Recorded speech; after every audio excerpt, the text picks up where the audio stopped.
Saudações! Sejam bem-vindos a mais uma aula do Estudo Aprofundado da Doutrina Espírita. Estudo Aprofundado da Doutrina Espírita, Livro 2, Módulo 6, Aprendendo com os Fatos Extraordinários. Roteiro 2, As Bodas de Caná.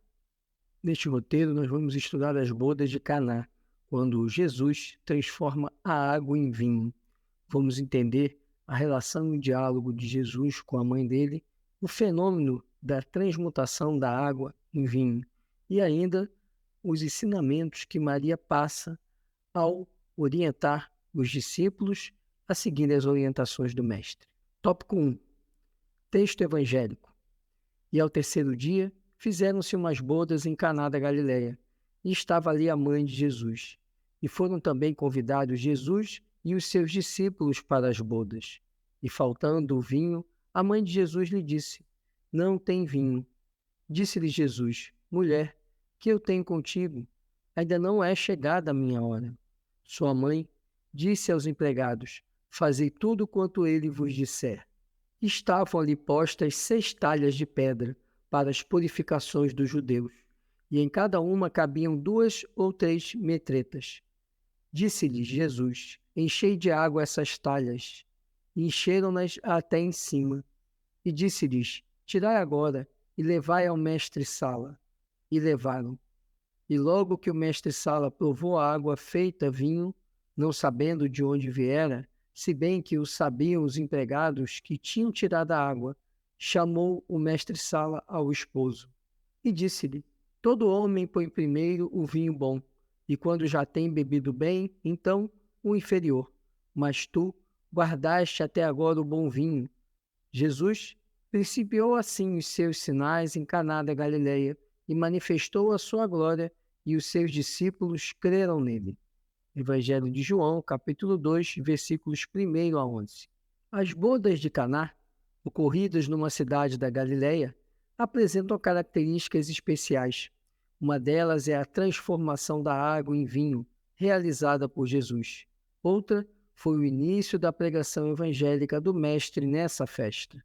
Kardec destaca também que, a despeito de Jesus ter modificado a estrutura química da água, ser tal fato considerado milagroso, não foi citado pelos demais evangelistas, mas apenas por João. Vemos então no Evangelho de João o início da jornada de ensinamento do Mestre. As bodas de Caná representam o início dessa jornada. E é interessante o fenômeno da transformação da água em vinho, que chama a atenção e que Kardec pontuou que para o Mestre, dada a sua condição de espírito puro, a manipulação de fluidos era algo natural. Outro ponto que merece atenção é o fato de que apenas João, o evangelista, relatou esse acontecimento. Os evangelhos de Marcos, Mateus e Lucas não trazem a notícia das bodas de Caná, mas isso revela muito mais a sensibilidade do evangelista João do que propriamente dúvida sobre a ocorrência do fato. Tópico 2. Interpretação do texto evangélico. E ao terceiro dia fizeram-se umas bodas em Caná da Galileia, e estava ali a mãe de Jesus. E foram também convidados Jesus e os seus discípulos para as bodas. E faltando o vinho, a mãe de Jesus lhe disse: Não tem vinho. Disse-lhe Jesus: Mulher, que tenho eu contigo? Ainda não é chegada a minha hora. Sua mãe disse aos empregados: Fazei tudo quanto ele vos disser. Evangelho de João, capítulo 2, versículos 1 a 5. O primeiro ponto interessante é que temos que observar que Jesus ele não era apegado às situações com efeitos materiais ou propriamente à matéria. Mas havia sim uma importante lição que o Mestre queria nos deixar realizando essa transformação de água em vinho, embora ele ponderasse com sua mãe que ainda não era o momento dele iniciar, dele externar a jornada espiritual a que ele se propunha. Mas, atendendo à convocação e ao pedido da mãe, Jesus opera ali o fenômeno de transformação da água em vinho. Os fenômenos psíquicos são, em geral, considerados milagrosos ou sobrenaturais, por não se conhecerem as causas que os produzem. Incluem-se nesse grupo os prodígios realizados por Jesus. Efetivamente, são fenômenos inusitados que despertam a atenção das pessoas. Entretanto, um estudo minucioso consegue explicá-los, subtraindo assim o aspecto de derrogação das leis naturais. O progresso científico vem contribuindo para elucidar muitos fatos que foram considerados milagres. A transformação da água em vinho é um fenômeno de efeito físico. E esses fenômenos de efeitos físicos, eles não são fundamentais para a transformação do ser humano. Por isso que a doutrina espírita, ela nos ensina que o mais importante é o serviço, é o trabalho, é o auxílio ao próximo. O mestre tinha essa consciência. Ele sabia que o grande movimento de transformação que ele faria na humanidade não se daria através desses fenômenos de efeitos que podem passar para a plateia, para as pessoas que estão ali, uma referência de algo sensacional, de miraculoso, mas que isso muitas vezes acaba caindo em descrédito pela própria incredulidade das pessoas, ou ainda acaba servindo apenas para a promoção de um espetáculo. Por isso a doutrina espírita ela vê com cautela essas manifestações de efeitos físicos, embora elas tenham sua importância para o aprendizado, para a compreensão dos fenômenos nesse relacionamento entre matéria e mundo espiritual. Mas, acima de tudo, a missão do Mestre Jesus não era as transformações da matéria, e sim as transformações do espírito. Retratando alguns aspectos ocorridos nas bodas de Caná, vemos que o início da pregação do Senhor foi marcada por um momento de expressiva alegria. Acreditamos que Jesus escolheu de forma proposital o momento. É como se o Mestre quisesse nos dizer que o aprendizado evangélico deve ocorrer num clima de união, de júbilos fraternos. É um ponto interessante que esse momento das bodas de Caná também tem uma significação, um significado na jornada do Mestre. O Mestre ali, ele quis mostrar que o cristianismo ele é gregário, ele une as pessoas. O cristianismo ele é momento de alegria, de integração. Isso fica claro quando ali naquele evento em que se comemorava o início de uma família, porque o casamento, as bodas aí, é o início ali da formação de uma família perante, né, toda a sociedade, toda a comunidade onde eles estão ali integrados. E esse início dessa jornada, dessa família, é representativo para o ensinamento do Mestre. A presença de familiares e de amigos próximos nas bodas, como assinalam as frases "estava ali a mãe de Jesus e foi também convidado Jesus e os seus discípulos para as bodas", indicam que os acontecimentos e a mensagem que o Cristo trazia marcaria a reunião com um sentimento muito especial, capaz de tanger os meandros sutis do sentimento puro. Vemos de um lado Jesus, o Mestre por excelência, modelo e guia da humanidade, e de outro, seus familiares e discípulos, vinculados ao seu coração, mas prontos para recolher informações que redundariam em experiências e testemunhos futuros. Devemos considerar a maneira humilde de Jesus, a despeito da excelsitude do seu espírito. Percebemos, portanto, que a realização ali do início de sua jornada evangélica numa comemoração tem também, para nós, o sentido de festividade do início da pregação do Mestre, do início da evangelização da humanidade.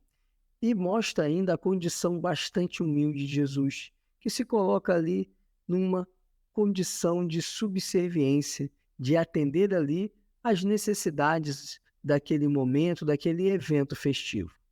A frase de Maria, "e faltando o vinho, a mãe de Jesus lhe disse, não tem vinho", revela os cuidados que as almas gentis têm para com as pessoas. Maria simboliza também a abençoada representante do sentimento reto, a mãe inspiradora da mensagem do Cristo no mundo. Representa o berço geratriz das mais belas iniciativas, do sentimento enobrecido destituído de interesses pessoais, que age em sintonia com o pensamento superior.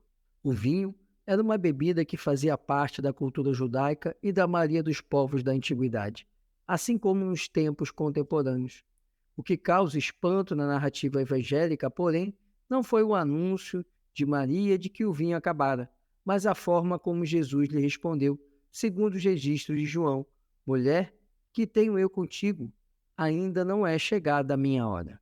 Percebemos o importante papel de Maria, não só nesse momento do início da jornada evangélica do Mestre, mas em toda a trajetória dele na Terra. Maria foi aquela que esteve no início, que gerou Jesus, que recebeu a notícia do anjo Gabriel de que ela traria para a Terra o Messias. E foi aquela que também esteve aos pés da cruz nos momentos derradeiros do Mestre aqui na Terra. E não poderia ser diferente nas bodas de Caná, que marcava o início da jornada evangélica do Mestre. Quem impulsiona o início dessa jornada perante aquela comunidade feliz no evento das bodas de Caná foi exatamente Maria. Embora muitos questionem a fala de Jesus para com Maria, mulher do que tenho eu contigo, muitos estudiosos revelam que a conversa não foi bem nesse tom, que não houve uma rechação, não houve ali um momento ali de antagonismo entre Jesus e Maria. Apenas Jesus, ele entendia que talvez não fosse o melhor momento para ele iniciar ali a jornada evangélica. Mas Maria, com sua sabedoria, equilíbrio e com sua capacidade intercessora, lembrando que intercessão é um assunto que nós vemos acontecer sistematicamente com a jornada do Mestre. Vimos isso na história do paralítico, do cego, e vimos em tantos momentos a intercessão. E mais uma vez, Maria inicia a jornada evangélica do Mestre funcionando como poderosa intercessora, tanto que ela orienta que todos fizessem o que o Mestre dissesse. A segunda resposta de Jesus a Maria, ainda não é chegada a minha hora, pode ser uma alusão que Jesus fez à hora de transformação espiritual que iria ocorrer-lhe, hora que seria marcada por testemunhos sacrificiais, em razão do processo de total doação à humanidade que tutelava e tutela. Atestamos que no breve diálogo ocorrido entre Jesus e a sua mãe, estabeleceu-se perfeita sintonia entre ambos. A mãe intercede junto ao filho que tem poder superior. O filho argumenta e esclarece, mas há um influxo de sentimentos elevados e sublimes. Na esteira do amor legítimo, acontece perfeito entendimento. Maria, então, dirige-se aos empregados e diz: fazei tudo quanto ele vos disser. Então, nós percebemos que Jesus ele faz uma ponderação com a mãe dele, Maria, a respeito do momento não ali da circunstância das bodas, mas do momento dele, Jesus, do momento de sacrifício do Mestre. Entendendo o Mestre que, na verdade, ele teria muito mais a fazer pela humanidade do que propriamente transformar a água em vinho. Por outro lado, Jesus ele nunca recusa a uma intercessão verdadeira, uma intercessão cheia de força do coração, que foi aquela que Maria apresentou para ele. Por isso, ele, após essa reflexão, ele cede ao pedido de Maria e faz ali a transmutação da água em vinho. Uma lição importante que, inclusive, a apostila do EAD lá atrás, é justamente essa reflexão sobre o vinho enquanto alimento que alegra, alimento que traz esperança. E muitas vezes nós ficamos sem esse vinho, sem o vinho da esperança. Mas precisamos nos lembrar do ensinamento de Maria, quando Maria diz: fazei tudo quanto ele vos disser. Precisamos sempre estar atentos aos ensinamentos do Mestre e fazer tudo que o Mestre nos convida, nos pede e nos ensina. E estavam ali postas 6 talhas de pedra para as purificações dos judeus, e em cada uma cabiam 2 ou 3 metretas. Disse-lhe Jesus: enchei de água essas talhas, e encheram-nas até em cima. E disse-lhes: Tirai agora e levai ao mestre-sala. E levaram. E, logo que o mestre-sala provou a água feito vinho, não sabendo de onde viera, se bem que o sabiam os empregados que tinham tirado a água, chamou o mestre-sala o esposo e disse-lhe: Todo homem põe primeiro o vinho bom, e quando já tem bebido bem, então o inferior. Mas tu guardaste até agora o bom vinho. Jesus principiou assim os seus sinais em Caná da Galileia e manifestou a sua glória, e os seus discípulos creram nele. Evangelho de João, capítulo 2, versículos 6 a 11. Temos atualmente muitas informações a respeito da transmutação de elementos. Para a física e a química, transmutação é a conversão de um elemento químico em outro. Entretanto, desde os tempos imemoriais há relatos sobre o assunto. A alquimia acreditava ser possível a transmutação através de reações químicas, principalmente a partir do momento em que se percebeu que a densidade do ouro e do chumbo eram muito semelhantes. Os alquimistas tentaram transmutar os metais inferiores em ouro. A partir da descoberta do átomo, considerado a menor porção que existe e que pode ser reduzida a um único elemento químico, mantendo-se as suas propriedades físico-químicas elementares, longo período de tempo foi necessário para que o homem tivesse domínio do processo. A transmutação tem como princípio a fissão nuclear dos átomos, que se transformam em novos elementos de números atômicos inferiores, até que os seus núcleos se tornem estáveis, geralmente adquirindo a estabilidade do chumbo. A produção de radioatividade durante a fissão atômica. A transmutação pode ser também entendida no sentido espiritual, ou seja, a mudança de um estado inferior para um estado espiritualmente superior. À luz do entendimento científico atual, podemos afirmar que a transformação da água em vinho foi um processo de transmutação. Percebemos que essa transformação ocorreu perante a circunstância de existir a água usada nas purificações dos rituais judaicos. Deveria ser uma água mais pura, livre de impurezas. O mestre teria agido atuando diretamente nas moléculas da água. O vinho era uma bebida muito importante culturalmente para o judaísmo e também para a maioria das civilizações daquela época. E o vinho, ele tem esse sentido de transmutação, de transformação. Pega-se a uva, amassa-se a uva, espreme-se o sumo da uva. Esse sumo, ele é colocado em fermentação para então propiciar o vinho. Então, há também um sentido muito importante nessa transmutação de Jesus em relação da água para o vinho. Vemos primeiro que esse processo de transformação, de transmutação, é um processo que a ciência veio compreendendo com o passar do tempo, mas que só veio a assumir o controle desse processo no século passado. E se compreende que essa mudança físico-química de elementos, ela só é possível através, no que a ciência hoje pode compreender, através do que se chama fissão nuclear, que é justamente o desmembramento do núcleo do átomo de uma determinada substância. Mas Jesus, na condição de espírito puro que é, ele realiza esse processo. Só que para isso ele usa uma água que foi colocada nos vasilhames que eram utilizados para depositar a água utilizada nos rituais judaicos. Então, portanto, ali havia já um sentido espiritual naqueles recipientes materiais, e a própria água utilizada era uma água mais pura, uma água mais limpa do que do que a água usada cotidianamente. Então Jesus, ele pede que essa água seja colocada ali, e ele faz então a transformação da molécula da água em vinho, lembrando que a água faz parte também do vinho. Então, Jesus, ele torna aquela água algo mais nobre, trazendo para nós a lição do processo também de transformação espiritual, que esse processo de transformação espiritual, ele precisa de determinadas condições para que ele possa representar no futuro aquele sentido espiritual elevado. E com isso, o mestre nos deixa a lição de que ele é capaz de tudo transformar e que ele é capaz de também nos transformar.